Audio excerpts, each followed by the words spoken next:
Mahafinaritra ny mahita tanora mangetahita ny fikitra amin'ny Jesosy Kristy indrindra amin'izao vanim-potoana iainantsika feno fahalotoana izao.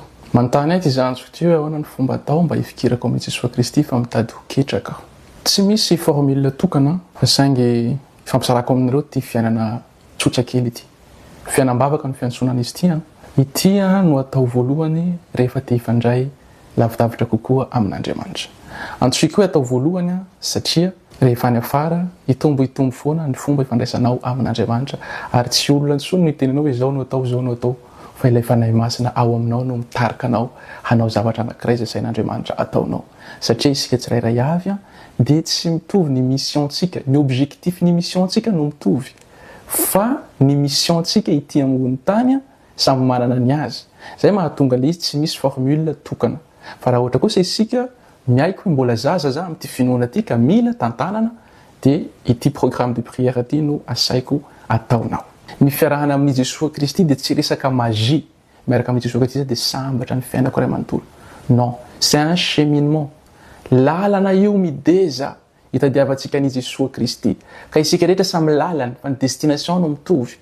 Ka arakaraka ny fiarahanao amin'ny Jesosy Kristy no anambarany anao. Arakaraka ilay lalana andehananao no ahafantaranao hoe tokony hivila gauche za eto sa à droite, hisaoty za eto sa handohalika sa handady. Donc ny torolalana voalohany dia ny fanarana fiainam-bavaka. Ino tsy hoe fiainam-bavaka? Zany hoe miezaka fenoanao fifandraisana amin'Andriamanitra ny fiainanao isanandro. Ahoana nefa ny fandraisako amin'Andriamanitra raha ohatra izy ka tsy fantako? Tsy maintsy fantariko aloha izy izay vao afaka hifandray aminy soamantsara. Ino nampianarana masinday Jérôme antsika? Ny tsy fahalalana ny soratra masina dia tsy fahalalana ny Kristy. Zany hoe ny olona manao tsinotsinona ny soratra masina dia olona tsy ahalala ny Jesosy Kristy.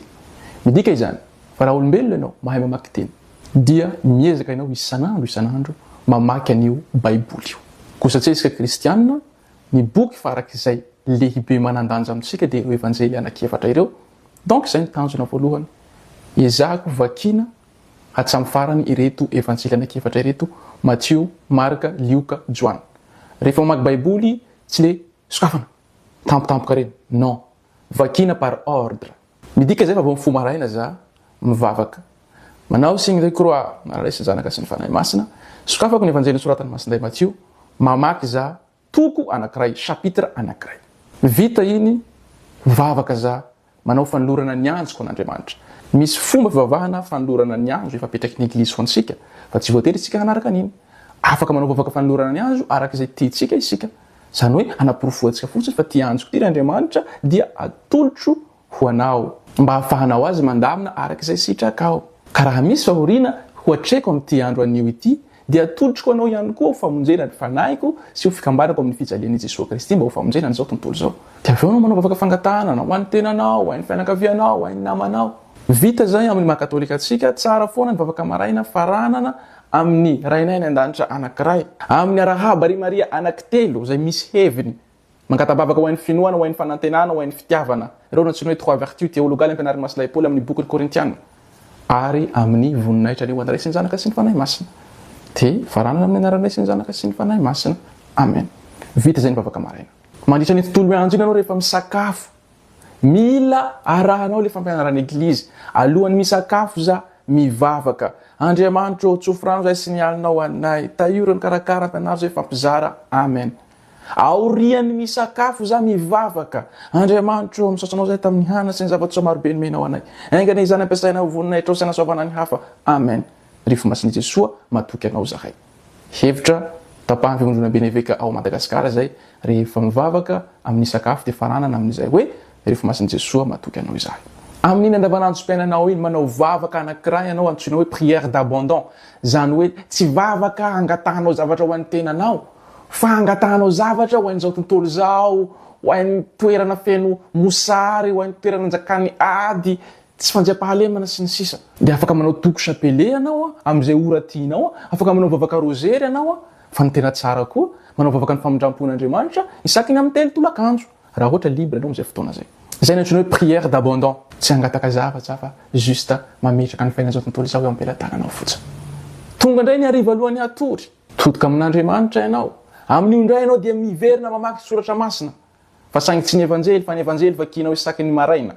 mandrapahavitan'izanakefatra fa amin'ny hariva indray ianao satria ny ancien testament somary manahirana raha ohatra isika tsy manana kapasité lalindalina kely noho izany manasa anareo ny tenako hifantoka amin'ny boky ny salamo ataovy zay havitanao ny boky ny salamo io ray manontolo noho izany hariva za alohan'ny hatory dia mamaky toko anankiray chapitre anankiray ao amin'ny psaume vita iny mitodika amin'Andriamanitra za mivavaka misaotra an'Andriamanitra za amin'iny tontolo andro nomeny anahy iny avy eo tsy adiniko fa tamin'iny tontolo andro iny za maro ny zavatra tsy mifanaraka amin'ny sitrapon'Andriamanitra nataoko ifonako amin'Andriamanitra ireny dia avy eo ankiniko amin'Andriamanitra indray ity alina ity mba ahitako fahasambarana vita zay dia tsara raha faranantsika amin'ilay vavaka nampianarin'ny Masina Maria tany a Fatima Jesoa avelao ny fahotanay arovitsy overy amin'ny afo be izahay tareo makany an-danitra ny fanahy rehetra fa indrindra ireo izay mitady ny famindram-ponao bebe kokoa amen avy eo ampiantsika hoe anjely mpiambina anay ambely tsarovo ny tenanay rehefa masin'i Jesoa matoky anao izahay amin'ny aranay sy ny zanaka sy ny fanahy masina amen vitanao zay vavaka zay matory ampilaminana ianao tonga indray ny ampitso averinao zay programme de prière zay amin'ny evanjely anao miditra chapitre faharoa amin'ny psaume hariva anao miditra chapitre faharoa tazominao zay rythme de prière zay dia miezaka ianao amin'ny alahady tonga mamonjy la mesa foana isaky ny alahady mbola tsy teneniko aloha ny la mesa andavanandro satria iny rehefa hoain'olona lasalasa lavidavitra dia koa satria ianao isaky ny hariva alohan'ny hatory manao examen de conscience mandinika hoe ino ny fahotanana nataoko tamin'ny androany dia normalement isika anatin'ny herinandro farafahaela anatin'ny ray volana tokony misy hery manosika antsika andeha hiconfesse hoe maimbo loatra zany fanahiko zany fa feno fahotana ndeha za hiconfesse mazava loatra fa hoaitsika zay tsy manana sampona ara-sakramenta anao afaka miconfesse sy afaka mandray vatan'i Kristy raha hiainanao zay zavatra teneniko zay mandra-pahatapitra an'ireo evanjely anankiefatra ireo sy mandra-pahatapitra ny boky ny psaume de David tsy olona hoe nangatahanao inona ny tokony ataoko fa ho henonao ny fanahy masina hiasa tsikelikely ao aminao hitarika anao amin'izay hoe vonongolona ianao zany ry zanako ndeha amin'izay fa zao ny lalana tiako handehananao dia zao no ataonao dia zao no ataonao amin'iny fotoana iny ianao accompagnement spirituel no tadiavinao fa tsy hoe conseil permanent zany hoe mety misy zavatra anankiray mitranga amin'ny fiainao tsy dia takatra anao loatra dia hanontanianao olona anankiray fa tsy hoe isaky ny anao zavatra anao dia hanontany olona dia zay le cheminement zay miroso tsikelikely ao anatin'izany fotoana zany ianao ialanao ho azy io fahotana io tsy hotamana amin'io zany ianao lainga zany ny olona ho anara-dian'i Jesosy Kristy ka hotamana amin'ny fahotana zany lavo isika misy fahotana tsy ambina nanjapaka atsika oui nofo isika normal raha lavo fa avy eo isika tsy tamahanao zany fa miarina dia lasa indray mandeha amin'le cheminement miroso ohatran'izay foana mandra-pahatapitra ny fiainantsika ety ambony tany izy orantsika makany amin'ilay fiainana mandrakizay ary zay fahalavona tsy maintsy andalovantsika mandritra ny androm-piainantsika zay no nahatonga an'i Jesosy Kristy nanangana ny sakramenta ny confesse zay no tsy tokony anaovana tsinitsina ny sakramenta ny confesse ajany koa ry havana mba tsy ho lavabe ny vidéo donc atao zay programme de prière zay tsy misy solution unique hoa nanontany anaty olona ty dia valiko ary zaraiko ato mba hitondra soainy hafa fa raha ohatra ianao mahita hevitra hafa zay hainao fa hampiroborobo ny fandraisanao amin'Andriamanitra dia ataovy le izy dia mirary soa ho antsika tsirairay avy